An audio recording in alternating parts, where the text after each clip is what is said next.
कल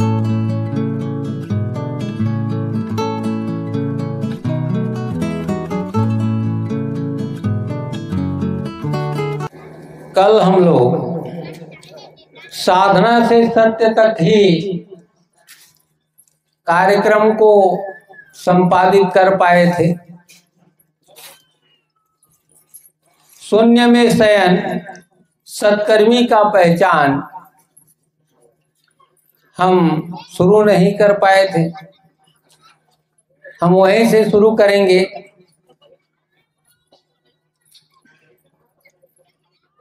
तो सबसे पहले मैं आप लोगों को एक भजन सुनाऊंगा, फिर हम शून्य में सोएंगे और शून्य में सत्य का पहचान करेंगे।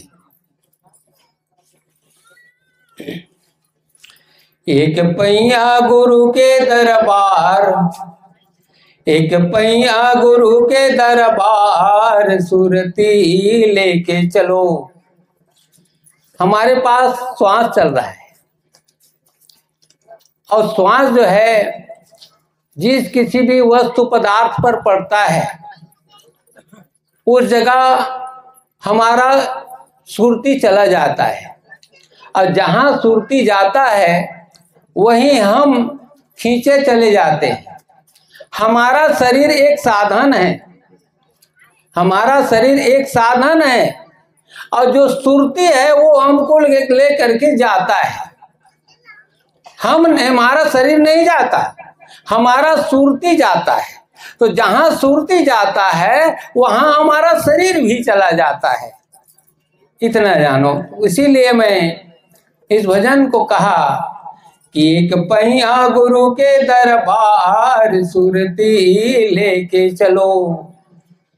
सुरती चले सतगुरु जी के द्वारे, सुरती चले सतगुरु जी के द्वारे, सुरंग बने जी दला पहाड़े, सुरंग बने हैं जी दला पहाड़े।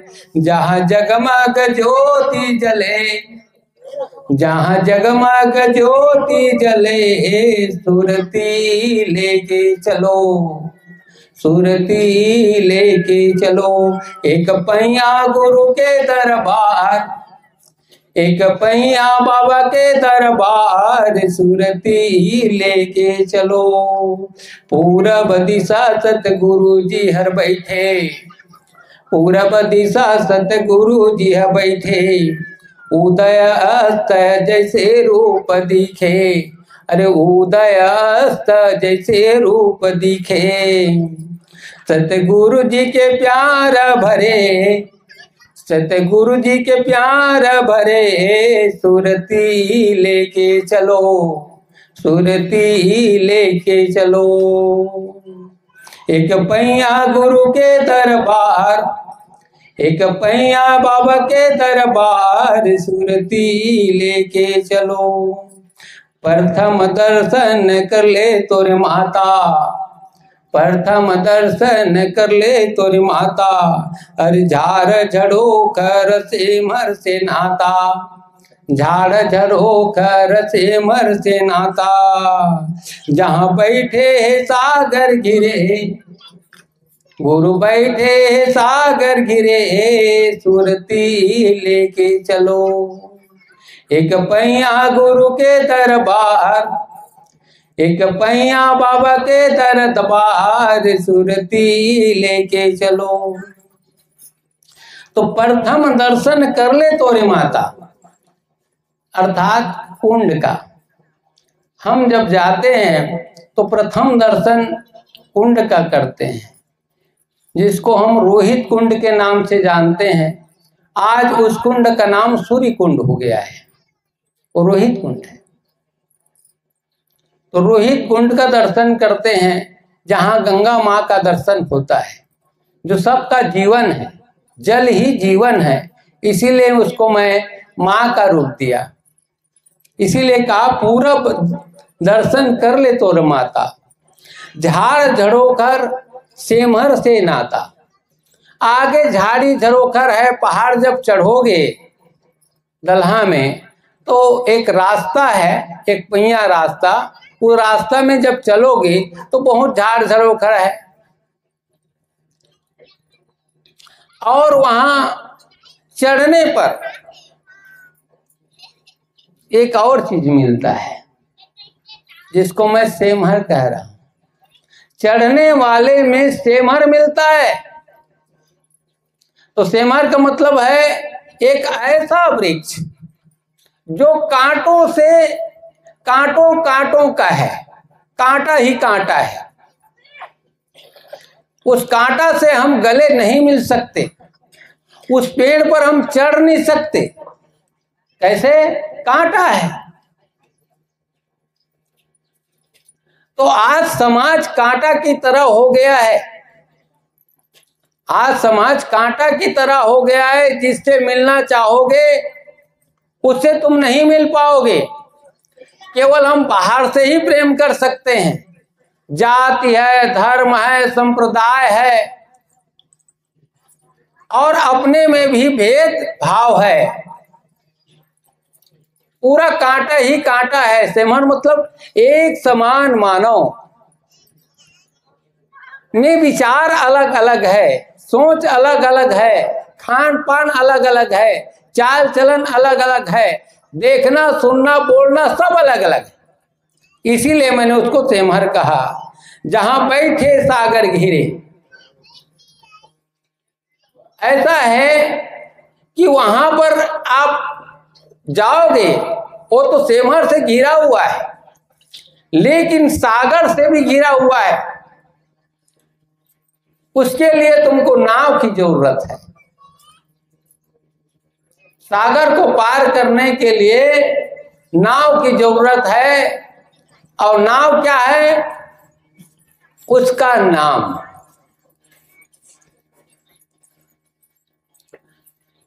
नाव नाम केवल नाम है। और वो कौन सा नाम है? सत नाम। सत जो है एक नाव है, और उसमें हम इस शरीर को लेकर के, नाम ना हो गया। और सत रूपी जिस शरीर में सत है, कल मैं बताया था कि सत कहाँ है। तो सत इस शरीर के अंदर में जो जीव है, जो आत्मा है, जो चेतना है, जो ब्रह्म है, वही सत है। जो ऊर्जा है, जो एनर्जी है,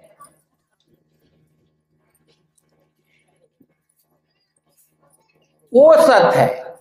तो उसको बैठा करके शरीर सहित उसको वो नाम से नाव को पार करोगे, तब उस जगह में जो बैठे हैं वहां जाओगे। ये है एक चिंतन है, एक विचार है, एक सोच है। और बाहर से तो पूरा दिखाया नहीं जा सकता, लेकिन लक्ष्य में उसको दिखाया जा सकता है। लेकिन हमारी सोच में ये आना चाहिए।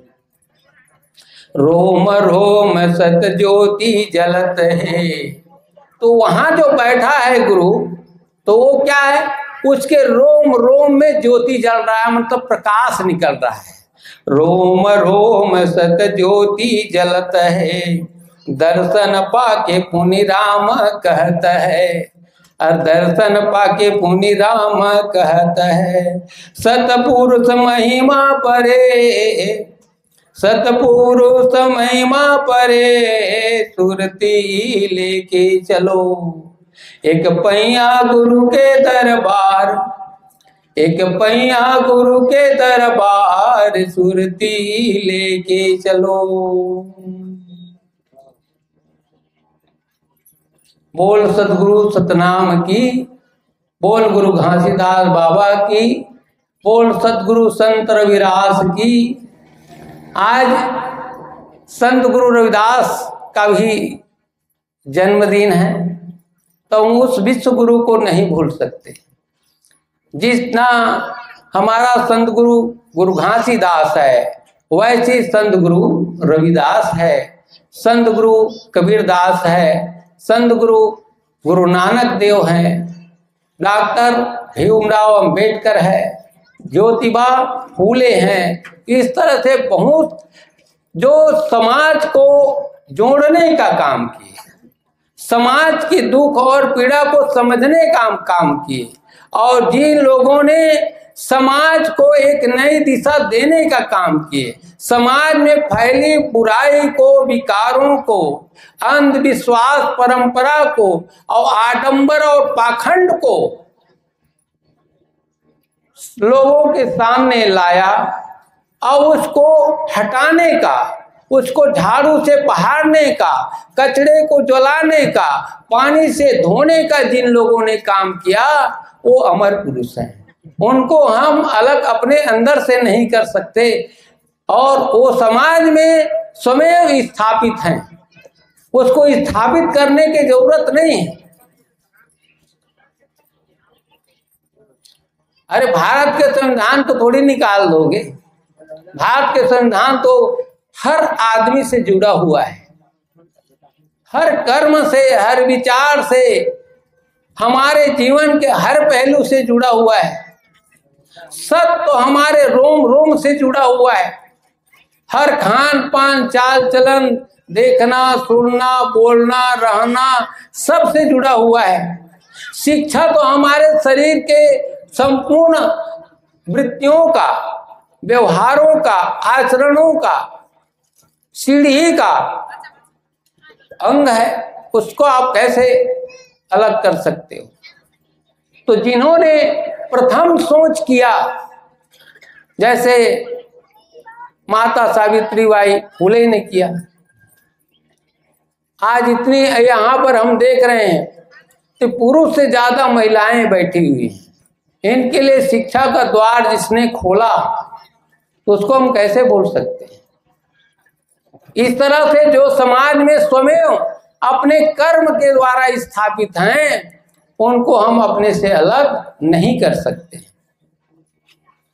तो उन सबको मैं स्मरण करते हुए, नमन करते हुए, धरती माँ, पवन, पानी, अग्नि, चांद, सूरज सबको स्मरण करते हुए, नमन करते हुए, एक पैर, दो पैर, चार पैर, बहुत पैर, आकाश में उड़ने वाले, धरती में हरियाली लाने वाले, हरे बड़े पेड़ पौधे, समस्त प्रकार के जीव जंतु, जल में रहने वाले सभी प्रकार के जीव जंतु, तैरने वाले, उड़ने वाले, चलने वाले, सबको मैं नमन करता हूँ। और इस सत्संग कार्यक्रम में सबको मैं आमंत्रित करता हूँ, सब आए और अपना स्वर एक कर दें, सबका स्वर एक हो जाए तो सारी शक्ति उसमें समा जाएगी। तब इसके अंदर से जो वाइब्रेशन प्रकट होगा, ऊर्जा, तब आपके अंग अंग तक पहुंचेगा। मैं केवल मेरे लिए ही नहीं, आप सबके लिए, आपके अंदर में एक ऊर्जा आना चाहिए। ऊर्जा ही हमारा सत्य है, शक्ति है। तो जब हम सत्य के मार्ग में चलते हैं तो हमारे शरीर में एक शक्ति आती है, ऊर्जा आती है। जब गंदगी साफ होता है तो कपड़े उजले हो जाते हैं, प्रकाशित हो जाते हैं। तो सबसे पहले मैं अब शून्य में शयन सत्कर्मी के पहचान के विषय में अपनी सोच में बता रहा हूं। सत हमारी दृष्टि है, सत हमारी दृष्टि है तो क्रिया हमारा कर्म है। हम जो देखते हैं, जो देखते हैं वैसी हम काम करते हैं, बिना देखे हम कोई काम नहीं करते।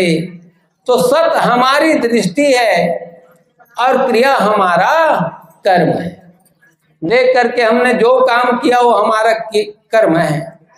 जैसे देखा जाएगा उसी के अनुरूप कर्म भी किया जाएगा। सत्कर्मी के लिए मन, वाणी और कर्म एक हो जाती है। तभी आदमी सत्कर्म करता है। ऐसी कर्म को पूजा कहा जाता है। पूजा का मतलब अगर धूप बंदी चे मने अंदन बंदन चंदन की जरूरत नहीं है पूजा के लिए। आपका कर्म ही पूजा है। इस बात को संत गुरु घासीदास बाबा ने कर्म को पूजा कहा है। लेकिन हम वस्तु और पदार्थों से पूजा करते हैं, पान फूल नारियल धूप से पूजा करते हैं, तो बाबा ने उसको मना किया कि है पूजा की जरूरत नहीं है। तू जो कर्म कर रहा है वही पूजा माने तुम्हारा पूजा होना चाहिए। तुम्हारे कर्म से जब तुम खुद प्रसन्न हो जाओगे, तुम अपने कर्म से स्वयं संतुष्ट हो जाओगे, तो आप समझो कि मैं पूजा कर रहा हूं। यही पूजा है।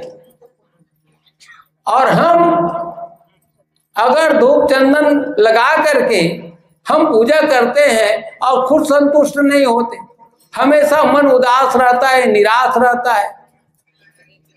हमारा मन हम पूजा करने के बाद भी यदि निराश है, उदास है, तो हमारी पूजा पूजा नहीं है। एक मन की संतुष्टि है। हमारा एक मन की संतुष्टि के लिए हम पूजा करते हैं। तो मन के संतुष्टि के लिए जब तक तुम पूजा करते रहोगे तो आपका मन भटकता रहेगा। अब जब कर्म से पूजा करोगे तो आप संतुष्ट हो जाओगे। तो जब अपने कर्म से आदमी संतुष्ट हो जाता है तो उसका पूजा हो जाता है। इस बात को गुरु घासीदास बाबा जी ने संक्षेप में कहा कि कर्म ही पूजा है। इसका मतलब वही है। तो मैंने बताया कि सत हमारी दृष्टि है। हम जो देखते हैं उसी को यह शरीर के साधन द्वारा काम करते हैं, अर्थात वहां तक पहुंचते हैं और उसको पूरा करते हैं। वो हमारा कर्म होता है। और कर्म हमारा कैसा है, तो कर्म हम जैसा करते हैं वैसी के अनुसार हमको उसका परिणाम भी मिलता है। यदि हमारा कर्म सही है तो उसका परिणाम हमको सही मिलेगा। सही का मतलब संतुष्ट कर देगा। यदि हमारा कर्म सही नहीं है, गलत है, अहंकार पूर्ण है, कामना इच्छा और लालच पूर्ण है, मोह है, तो हमको थोड़ा सा संतुष्टि देगा, लेकिन हमारे मन में एक भ्रम पैदा हो जाएगा। तो उसको हम कहते हैं भ्रामक संतुष्टि है, जो हमारे मन को भयभीत कर दे, भ्रम में कर दे, तो हमारा भ्रामक संतुष्टि होगा, जो अस्थायी है, कुछ समय के लिए है। जो पूजा और जो कर्म आपको पूर्ण रूप से संतुष्ट कर दे और सारे बुराई को दूर कर दे, वह पूजा सत्कर्म पूजा है। वही पूजा है।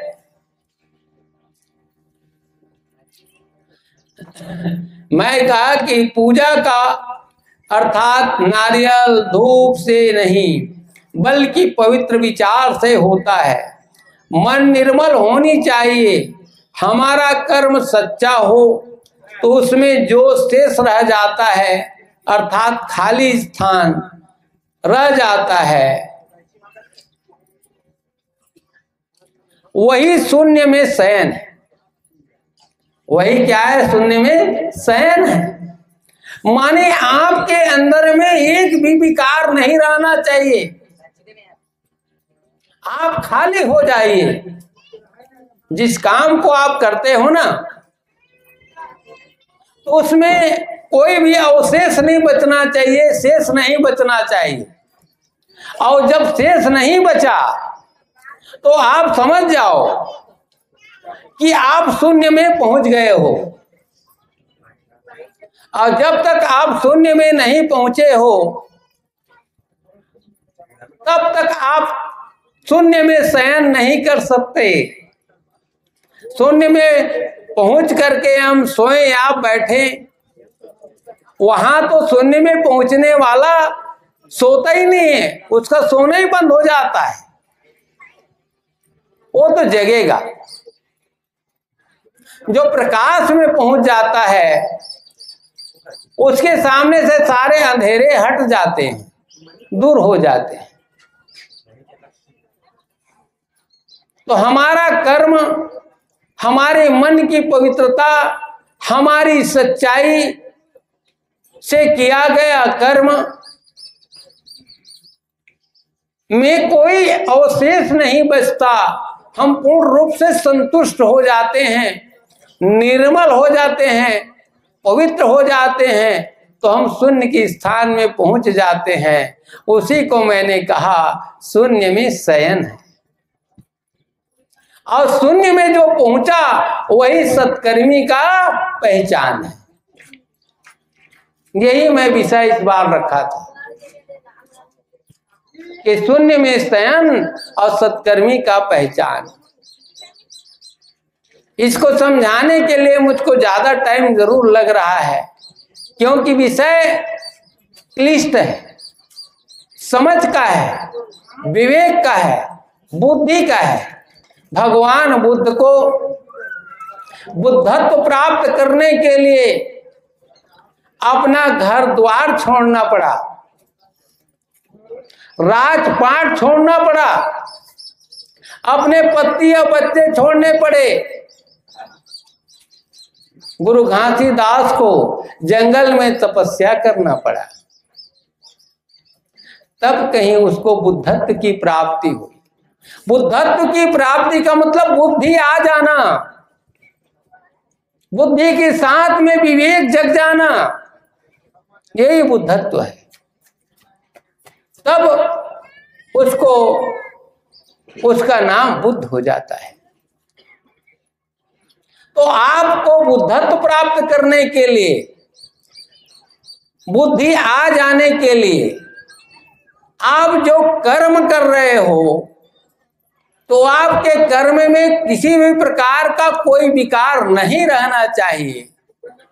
तब आप शून्य में पहुंचोगे, तब आप बुद्धत्व को प्राप्त कर लोगे। मेरा उद्देश्य आपको कथा सुनाना नहीं है। मैं यहां आपको कथा सुनाने नहीं बैठा हूं, सोए हुए मन को जगाने के लिए बैठा हूं। जो गुरु, जो ज्ञान, गुरु का मतलब क्या होता है? गुरु का मतलब होता है ज्ञान। जिस ज्ञानी के पास वह गुण हो जो तुम्हें सोए हुए मन को जगा दे, जो अंधकार है उसको मिटा दे, अंधकार से प्रकाश तक पहुंचा दे, इसी को मैंने नाव कहा। तो समझ गए ना भाई? हम जो कर्म कर रहे हैं तो अपने पवित्रता और सच्चाई से जिस काम को ईमानदारी से करेंगे उसमें कुछ भी शेष नहीं बचेगा, खाली स्थान हो जाएगा।